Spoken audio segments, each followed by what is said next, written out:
a question that haunts me. And I guess it would be if this book is kind of like an expansion of a secular age, and if I was in the profession of like writing these books, if I was that sort of neoliberal specialist that I wrote 800-page theories on intricate history, a good like sequel to this would, I think, be raising this philosophical question of sort of these theological questions that maybe he's asking, but he's not answering them. That I guess to me, they're a question of what's called antinomianism, and the idea like there is no law, or traditionally in church history, it's been Protestant saying like, well, if we're saved by grace, then what I do doesn't matter, that I'm kind of lawless or I'm like above the law. Uh-huh. And I think what everybody's doing, even McCarraher, is they're making an assumption about what's good and what's bad. And this whole book, and it's a really well-made book, explaining how the church, especially the Anglo-Saxon Protestant church, has bought into the antinomian idea that we can accomplish good things through bad means. Mm-hmm. He talks about it's like, I swear, it's like 2/3 of the book where Malthus saying, yeah, like the Irish are dying in droves in Ireland, but so what? Because we're building an economy. Mm-hmm. And so there's this sort of like redemptive thing in suffering that I think is genuinely there in Christianity. And so then what people do is they're making judgment calls. They're kind of begging the question in the sense of not like raising the question, but they're assuming the answer and then arguing from there. Okay. I don't feel like I'm doing a good job of explaining this. Well, let me see if I can kind of like restate it, and then I'll probably get it wrong, and you can correct me, and then you'll tell me like what it'll help you. So what I heard when you made the Malthus reference and dealt with, for instance, the Irish, right? That Christians have this idea of sacrifice kind of baked in, right? And so they've kind of glommed that onto a historical perspective wherein all the way along the line, certain people have to sacrifice in order for society to move forward in a Or positive. be sacrificed against their will. Yeah. Right. Kind of like right now with COVID-19, there's a lot of people who are just like, you know what? A certain number of people are just going to have to die for the betterment of everybody else, because we have to keep things going here.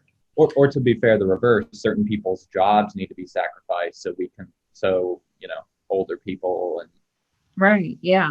Both. compromised people can be saved. Mhm. So it's one of those cases where, depending on what's more important, lives or jobs, in the short run, we only go up to a certain level. Depending on what's more important, Mhm. one set of policies is good and one's bad. And rarely for me, it's frustrating because I'm kind of sensitive to the argument where there's all this stuff in the background that's really fighting, and that the specific issue is just sort of the site of contestation of these bigger worldviews. Mhm. Okay. So I have gotten your position correct so far? Yeah, I think so. And And then what is wrong with that then? Like, what because is I think we're heading into a critique of that way of thinking. Yeah, well, I don't even know if it's a critique because I don't know how you could get away with it, because then what? At best, I'm saying I think it's bad that some people think in terms that are good and bad. But Mhm. isn't that the entire log? This is getting kind of abstract, but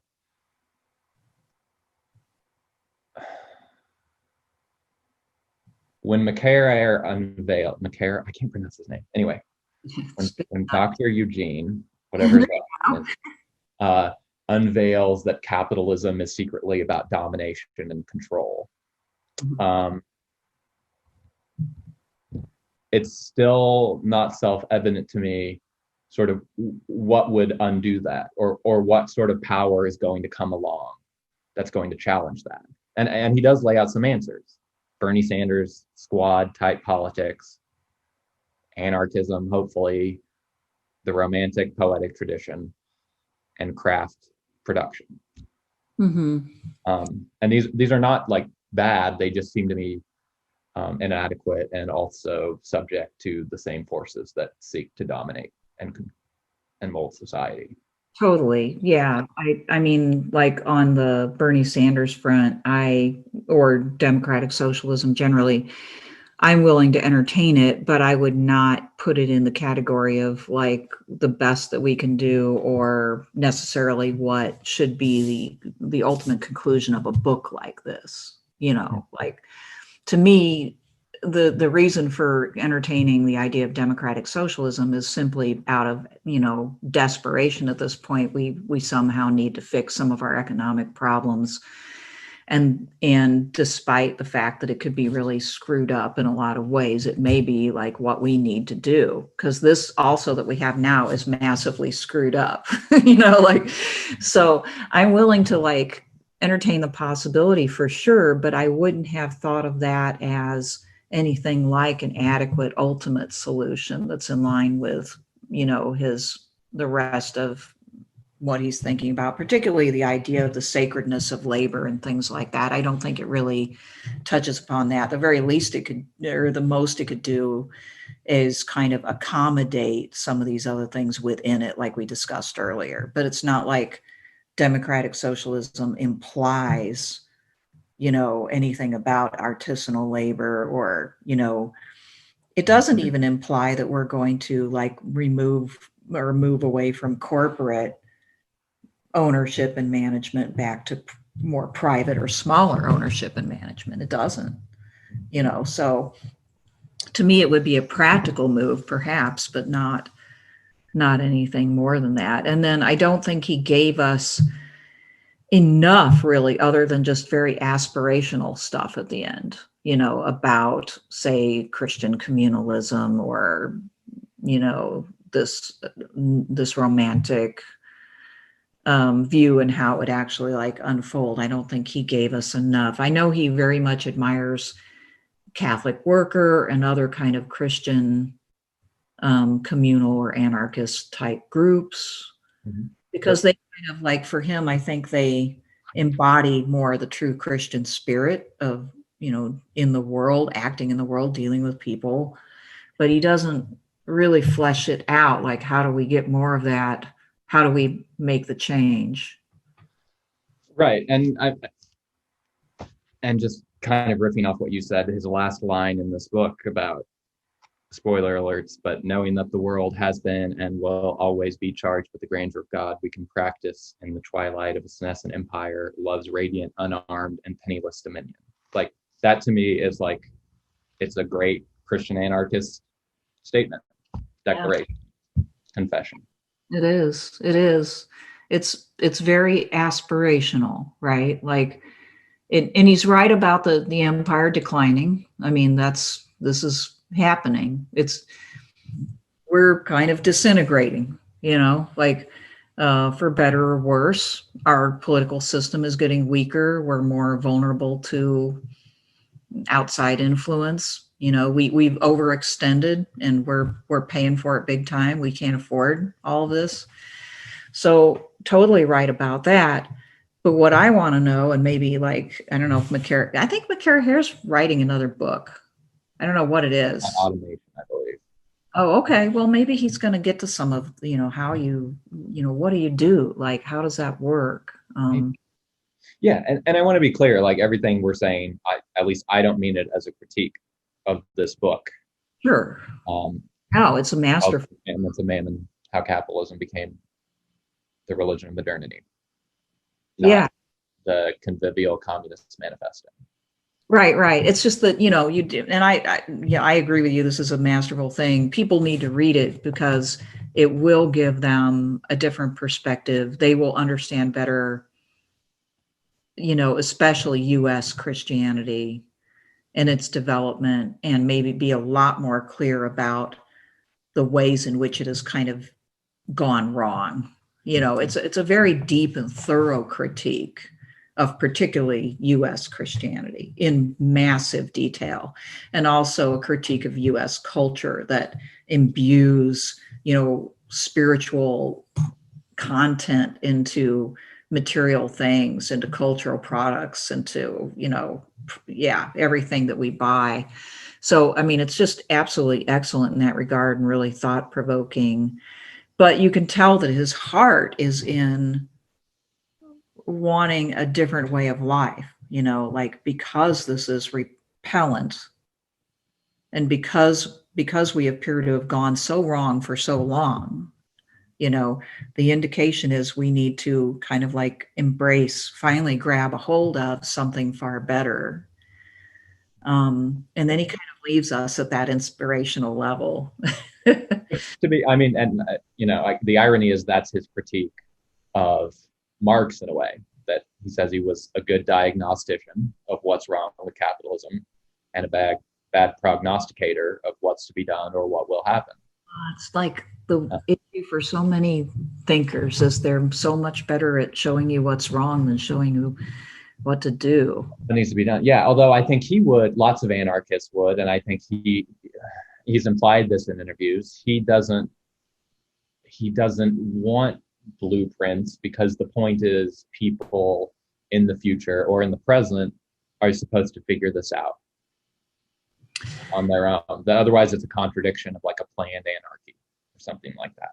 But at some point, somebody's got to think of something, right? Like, so I sort of get it. You don't want to create like a Bible for people to, or maybe a better word would be a constitution where, okay, like then people will reify that and it becomes the only way you can possibly do things, which certainly people do all the time.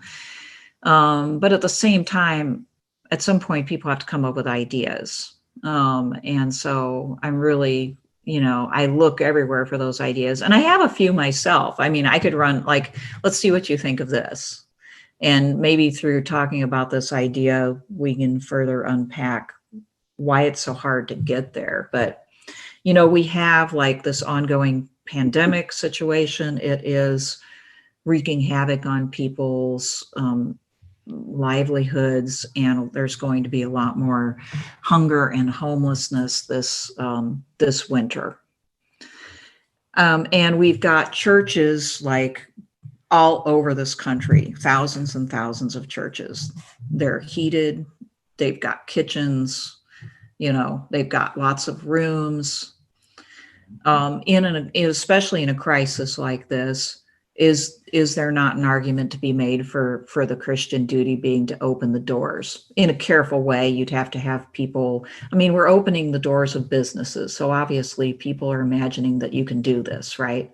Home Depot's open for business. The local grocery store is. We seem to be able to negotiate that. So I don't think you can say, oh, we can't open the doors of the church to people who are hungry or need a roof over their head because of COVID restrictions. So, I mean, imagine churches beginning to do this and saying like, okay, we'll take 5 families. This family lives in this room, this and this. We've got a few bathrooms. We've got a kitchen. Here's a schedule. We'll like make sure that people are as safe as possible. This is what we're going to do to help mitigate these problems. What do you think of that idea? And like, furthermore, like what do you expect? I mean, why isn't this being done already? I mean, to me, it's an example of something that's like eminently reasonable and totally doable, and also utopian, because it would require so much of the church as an institution and potentially from the congregants.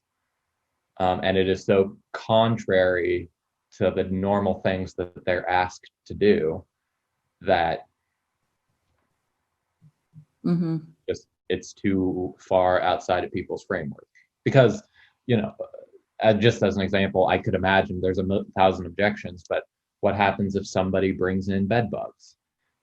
What happens if one of the people in one of these families is creepy to people in another family? Who's going to resolve these things? What if they don't share the kitchen well? Mm-hmm. What if COVID breaks out there and then it gets spread through the church building and then people can't meet and then they're mad, you know? Mm-hmm. Yeah. And every step of the way, I mean, I think this is just from a Christian perspective, this is the fundamental problem with liberalism.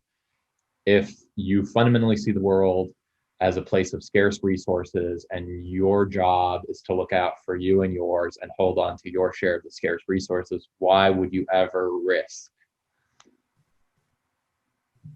Now it seems like really other people? like this probably sounds naive, but you're right, I'm sure, like it's just so far outside of people's imagination, but it's not outside of their resources. First of all, like imagine if you say, because a lot of churches have a fairly extensive base of people, you take in only your own. Mhm. Yeah, you're not even taking in some stranger, you're taking in your own people who are actually on the rolls. And because you already employ like 4 or 5 people with a total budget of probably 300 or 400, maybe $500,000 a year, that you like repurpose some of those employees towards solving some of those issues and managing them. The same way, I mean, we're asking essential workers all the time to slap on a mask and service at restaurants and grocery stores. It's not like nobody's taking risks or mitigating problems, and hotel workers are clearing out bed bugs all the time. So it's not like these things aren't done by a lot of ordinary people with average guts Uh-huh. who are paid a lot less than a lot of church employees. And I don't disagree with you about any of that. Mm. And yet, why are we talking about could churches do this Mm-hmm. instead of it just being a given that they will? Right. Yeah, to me, this is the sort of pit, like yucky feeling in the pit of your stomach moment when I think about this. It's, that it won't occur to them, or that it might occur to them only if we had a Great Depression style level of, I don't know. Like my parents, of course, were children in the Great Depression. And so I've heard stories about how this went down. And I guess I haven't actually heard of stories of churches taking in people. I've heard of families helping out homeless people by giving them food and sometimes letting them sleep in, you can sleep in the garage or you can sleep in the barn, and then, like you can chop some wood or do whatever. I don't know. So I'll have to ask them if churches ever did any of this type of stuff. That'd be interesting, wouldn't it? Mhm. And I suspect there are various churches that are doing things like this. Yeah, it might be worth looking into. A long time ago, when I did a series on Brueggemann, I found a church in somewhere in California that did this. They opened up their doors most evenings for homeless people to sleep in the pews. And there was a picture of this church had, probably like 50 people. They did a sort of ceiling shot, there are an awful lot of people sleeping in the pews. So I'm sure you're right that there are some that do. And maybe particularly in areas like that where it's just so incredibly obvious that people need that. Um, but anyway, I think we've touched on something that I hope people really I hope it gives them a little bit of heartburn in a way, like, and causes them to continue to think about this, because we're so used to the way these institutions run. We could talk about other institutions, but we won't. But similar thing, like with education and other institutions in our society, we're so used to the way they're run and the principles that they run on that we don't think about that's just one set of principles. That's just one set of rules. It doesn't actually have to be that way. Other options aren't completely unthinkable. They feel like it.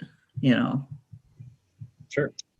I think there's this theme, really this word he talks about constantly throughout the book, which is ontology, which is basically just the philosophical branch having to do with like the nature of being and creatures that exist in the world, and like how we go about categorizing them and understanding them. Mm-hmm. And he spends a lot of time in this book laying out how the ontology of capitalism functions. And I think one of the things he's inviting people to do is either reimagine or take seriously the already existent romantic sacramental ontology. And as something, he seems to be saying that part of the fight against capitalism is this philosophical, theological fight against a misenchantment for a correct enchantment. Yeah. Well, what's your notion of what that entails? Seeing the sacred in more things? What does that entail, like for a person on a daily basis? Well, one, I would say the people, especially like modern people, are probably right to be scared or feel queasy about the idea of genuinely re-enchanting the world, because whatever it would look like would infringe on who we are and what we want to do, I think. Because we'd be back to what Taylor talks about with like the buffered selves, or the whatever the contrary of the buffered self. Yeah, the porous self. The porous self, right. Becoming porous endangers that self. And now you and I are saying that as buffered selves, but if it's not experienced directly, and if we're talking and thinking about these, it's still scary too. Like if you literally take his argument, what is implicit in what he's saying, even though he doesn't directly spell this out, is that Wall Street is a giant satanic cult. Yeah, he doesn't say that totally explicitly, but it's pretty clear that this is a force, this is a demonic force in the world. Right. Yeah. Yeah, unless we take it figuratively, like money, you can go this materialist Marxist way where like money acts as though it enchants us, but really it's a delusion. Right. Whereas it seems to me a genuine re-enchantment says, no, Mammon is, a sort of tutelary deity. That's like the archangel or the zeitgeist or something of our age. I took it that way. I thought that was one of the best things about this book, is that he veritably forces you to think of it as a true spiritual force and not just in figurative terms. That you really are choosing to worship a different God, and that God is literally leading you astray from, the right path, the path of love. Right. And I think, at least in my memory, he's most explicit with that at the end of the chapter about Nat Turner, where Nat Turner sees like the demons that are inspiring American slavery. And so that returns to that antinomian question I was raising about basically like what is true? What are the nature of the beings that control this world, or ourselves, or both? And it's more exciting, but it's also a scarier world than one where you like go to work and you come home and you watch sitcoms and you eat a microwave dinner and then you go to sleep and you do it all over again, which is at least known. Well, yes, although you don't really know exactly what you're doing, you can feel comforted in the routine, I guess, but you don't really understand what you're doing. Sure, it's a kind of Stockholm syndrome. But nevertheless, internally, yes, a lot of people I've run into would rather be comfortably numb than discomfortably alive. Sure. Yeah. This way of thinking places a lot of responsibility on your shoulders and kind of forces you to choose. I mean, this is part of his intent, I think, is, by piling it on for 800 pages, he's basically saying, look, like people have been bowing down before this and giving up their, more or less their souls for centuries. And, do you want to do that? Or is there some way that you can try to break free and choose differently? He's really, I don't know how you can escape the implications of the book in that regard, because it's like, one way to take this is it's an embarrassing cavalcade of,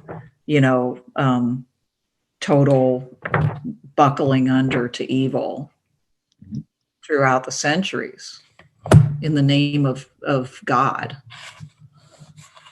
And so, yeah, but you're right. To do otherwise, even a little, because I don't profess to, like been able to do this myself. This is difficult stuff, but even to try a little bit is to like realize how much responsibility you have, and that you can impact the people around you.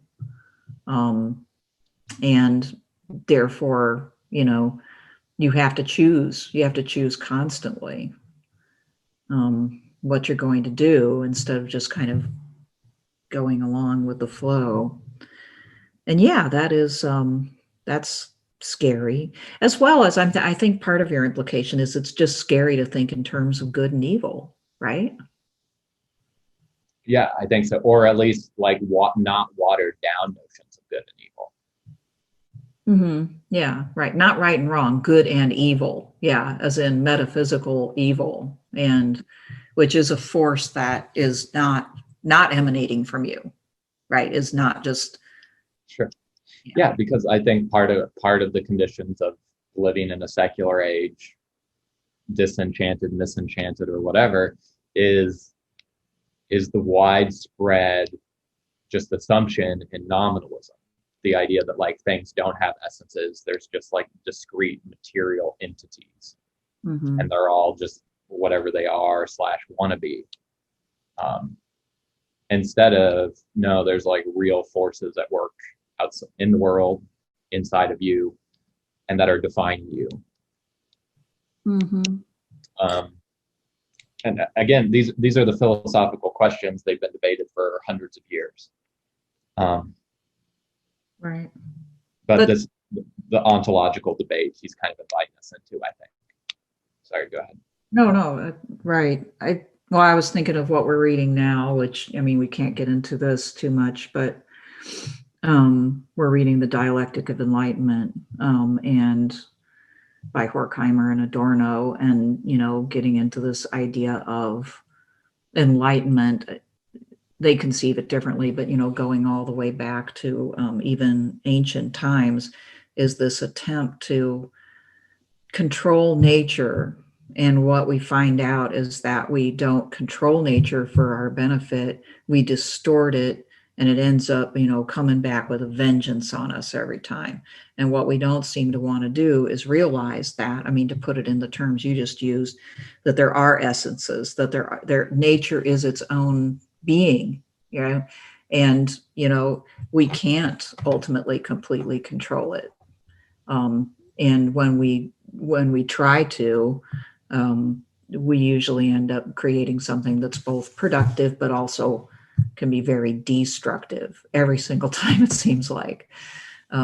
Sure. And to McCarraher's credit, he is pretty clear on this point in siding with like the anarchists and Ruskin contra Marx, that he stands for what he calls convivial socialism, which, as opposed to Promethean socialism, which is a kind of amping up of this capitalistic, mechanistic, materialistic idea that no, we're just going to dominate nature, instead of no, we're going to be grateful for nature, and we're going to, yes, improve it, but positively and gently and collectively. So he is clear on that point, that he recommends the left not carry on down the Marxist tradition. Right. I'm glad that you said that, because I think in our discussion earlier of Bernie Sanders socialism, that like I'm basically bringing up the fear that Not that, not that there's any, I'm not saying there's any connection between Sanders style socialism and, like communism of the 20th century variety, but rather I suspect that most democratic socialists still think of nature in instrumental terms, still have the same general mentality that, liberal capitalists do, that nature is there, whether it's human nature or whether it's the natural world, is there to kind of like engineer. And it's just a matter of, we want to engineer it for the common good rather than just for the profit of the few. But you're right that, McCarraher ideally doesn't endorse that type of socialism. I don't know in his endorsement of, Sanders in the moment, he makes a mistake, or whether he's kind of like me and this is kind of, well, it's the best we can do in that at this time or whatever. But I'm glad that you clarified that. Sure. Yeah. And I guess I would argue it's like so many issues where they are so far away from being in the situation where they would have to cash the check they want to write, which is, yeah, we'll figure it out. You're right that almost certainly they would be in practice smokestack socialists, because they would inherit a capitalist economy that they would have to keep running. And I mean, I would like to think this Green New Deal stuff can be done, but Biden's going to be our president. Not Right. saying Yeah. I can think of a few things more damning to say about its prospects. I think he's come right out and said that he's not in support of the Green New Deal. Isn't that correct? I don't know. I think he's talking a good game about it now, but I think during the campaign, he reassured people he wasn't going to, like go crazy with the Green New Deal. Pretty sure. There's the quote from Pelosi about, oh, the green dream or whatever. And yeah. And this isn't before, this is just at the level of politicians getting behind these ideas.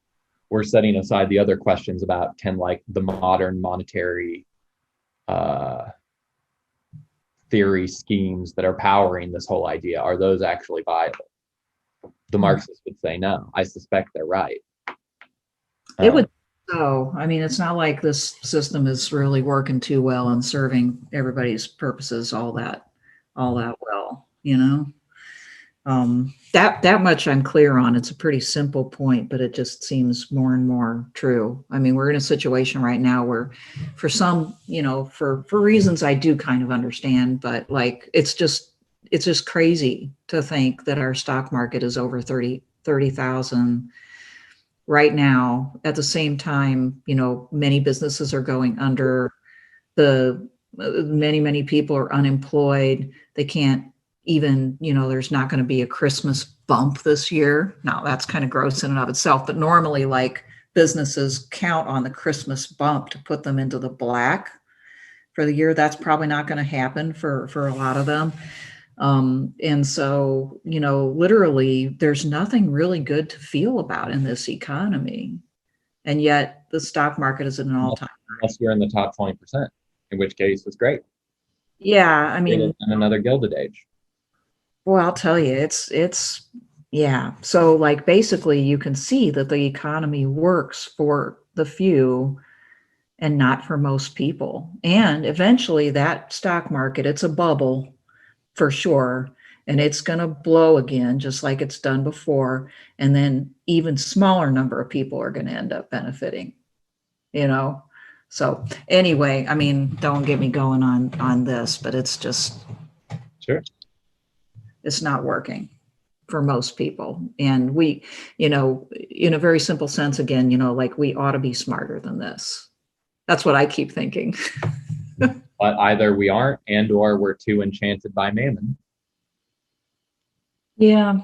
To be able to see what seems like it's actually hard not to see. But right. I think, one of the lines from Christ I always go back to is the idea that, people can swallow camels and choke on gnats. The idea being we can accomplish these great feats while utterly incapable to do the most basic things. Mm-hmm.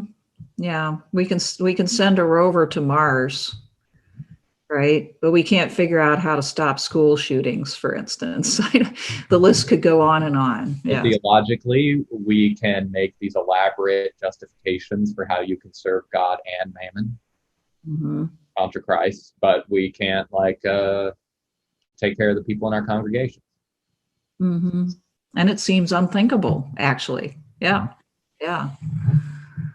Not to mention a violation of everybody's privacy, as you pointed out earlier. Oh my God, somebody might know somebody else's business. This is one of the obstacles to any sort of strong community, is that, we've so thoroughly ingrained. Wouldn't be liberal individuals. Right. Yeah. Autonomous individuals with supposedly a private life, even though we're constantly telling everybody all of our information all the time. But it's curated and somebody's figured out how to make money doing it. Yeah, right. Right. And I can theoretically turn off my data, sharing whenever I want to. So it's cool. I'm in control. I double down on there's a whole invitation to think about sacramental ontology and what that would look like, to reason about and to believe about and to act out. Yeah, I agree with that. And I think that might actually be a topic that we might want to talk about separately, because it's kind of that important at some other point, is exactly, again, like what is artisanal labor, for instance? What does that really mean? Right. Not necessarily even just to McCarraher, but like just in general, like what would that mean to see your labor in a sacramental light and see the things that you produce in that light? That's a big topic that's kind of worthy of its own discussion, I think. Yeah, both as a subject in itself and also an activity that would have to be carried out in the shadow of this ontology of money and domination and death. Right. All right. So hopefully we can come back and talk more about this, and maybe particularly the idea of what it takes to have a more sacramental view of work and life. I think I'd like to have that conversation in more depth. So, but it's been really good talking to you, and it's always interesting. And I'm looking forward to you doing some more work on the channel. So appreciate that. I don't know if there's anything else you want to say as like a preview to any of that. No. Other than I think I want to keep exploring these themes of enchantment and ontology and really antinomianism. Like, how do we know what is true, and how are judgments about what's true and what's false playing out in all sorts of ways that we take for granted or that are interpreted for us. I think that's why Kanye specifically is so interesting to me, because he's saying various things and then you say he's crazy. And it's one of those ambiguous things where it's not like people are wrong, but people that we regard as geniuses believe basically what he believes.